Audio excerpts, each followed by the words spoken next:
আজকে বানাচ্ছি ডিম ভেজে ডিমে ফুলকপি আলু দিয়ে একটা তরকারি। তো তোমরা পুরো ভিডিওটা দেখতে থাকো সহজ পদ্ধতিতে কিভাবে আমি রান্নাটা করছি।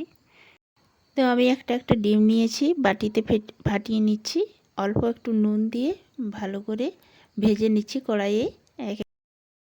নমস্কার সবাইকে, কেমন আছো সবাই? আশা করি সবাই ভালো আছো। পাপিয়া আঁখি নতুন ব্লগ ভিডিওতে স্বাগত। তো আজকে ফুলকপি আলু দিয়ে আমি এই ডিম ভেজে তরকারিটা বানাবো। তো দেখো, প্রথমে ডিমগুলো ভেঙে ভেঙে আমি একটা ডিম ভেঙে ফেটিয়ে নিচ্ছি, অল্প একটু নুন দিয়ে ভেজে নেব। তো ভালো করে বাটিতে ফেটিয়ে নিচ্ছি, একটা চামচের সাহায্যে করছি। তো এইদিকে একটা ডিম আমার ভাজা হয়ে গেছে, আর একটা ডিম ভাজছি, আর একটা ডিম ফাটিয়ে নিয়েছি। তো এই দেখো, নুন দিয়ে দিয়ে আমি ফেটিয়ে নিয়েছি, তারপরে ভেজে নিচ্ছি। তো এইখানে আমি ফুলকপিগুলোকে ছোট ছোট কেটে ভেজে নিয়েছি, আলুগুলো সেদ্ধ আছে ওগুলোকে ভাজিনি। তো আলু ফুলকপি দিয়ে ডিম ভেজে তরকারিটা বানাবো। তো একে একে আমার সব ডিমগুলো ভাজা হয়ে গেছে। এবার আরেকটা ডিম বাকি আছে, ওইটা ভেজে নিলেই হয়ে যাবে।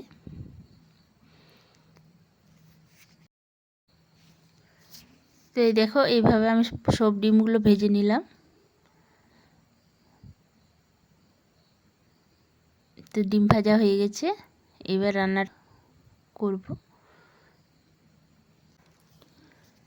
আমি ওই কড়াইয়েই তেল দিয়ে দিলাম, এবার রান্নাটা করব। ডিম ভাজা হয়ে গেছে, ফুলকপি ভাজা হয়ে গেছে, আলু সেদ্ধ করা আছে, আর এদিকে আমার ছোট ছেলে দুধ খায় এই টাইমটি একবার। তো দুধ নিয়েও চলে গেলো টিভির কাছকে। তো আমি এবার রান্নাটা শুরু করলাম। তেল দিয়েছি কড়াইয়ে, সরষের তেল দিয়েছি, আর গোটা গরম মশলা দিলাম, একটা এলাচ, একটা লবঙ্গ, একটু দারচিনি, আর পেঁয়াজ আদা রসুন একসাথে বাটা আছে, তো এটাও দিয়ে দিচ্ছি। অল্প একটু তেল দিয়েছি, মানে ফুলকপিটাও ভাজা আছে, ডিমগুলোও ভাজা আছে, সেই জন্য একটু কম পরিমাণেই তেলটা দিলাম। তো পেঁয়াজ আদা রসুন সব কিছু ভাজা হয়ে গেছে, এখানে আমি মশলাগুলো রেডি করে নিয়েছি। তো একে একে সব মশলাগুলো দিয়ে দেবো। পেঁয়াজটা ভাজা হয়ে গেছে যেহেতু, এবার মশলাগুলো দেব। তার আগে আমি ফুলকপি আলুটা দিয়ে দেব, তাহলে একসাথে মশলার সাথে ডিম ফুলকপিটা কষানো, ওই ফুলকপি আলুটা কষানো হয়ে যাবে। তো আলু আর ফুলকপি দেওয়া হয়ে গেছে, এবার একে একে মশলাগুলো দিয়ে দিব। হলুদ গুঁড়ো দিলাম প্রথমে, এবার জিরে গুঁড়ো দেব,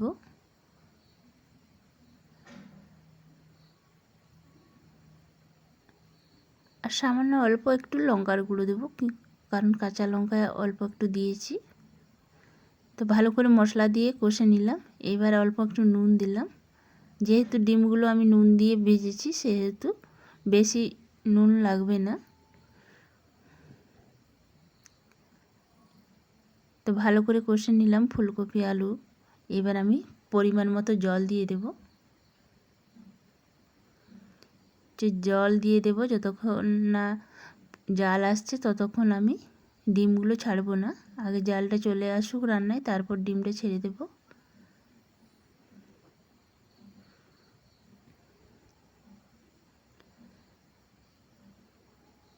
তো ঝোলটা ফুটে গেছে, এই দেখো। এইবার আমি ডিমগুলো একে একে দিয়ে দেব।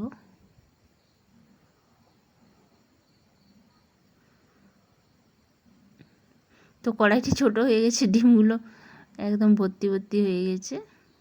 আমার ছোট ছেলের ডিম ভাজাটা দিলাম না, ও বললো আমি এরকমই খাবো।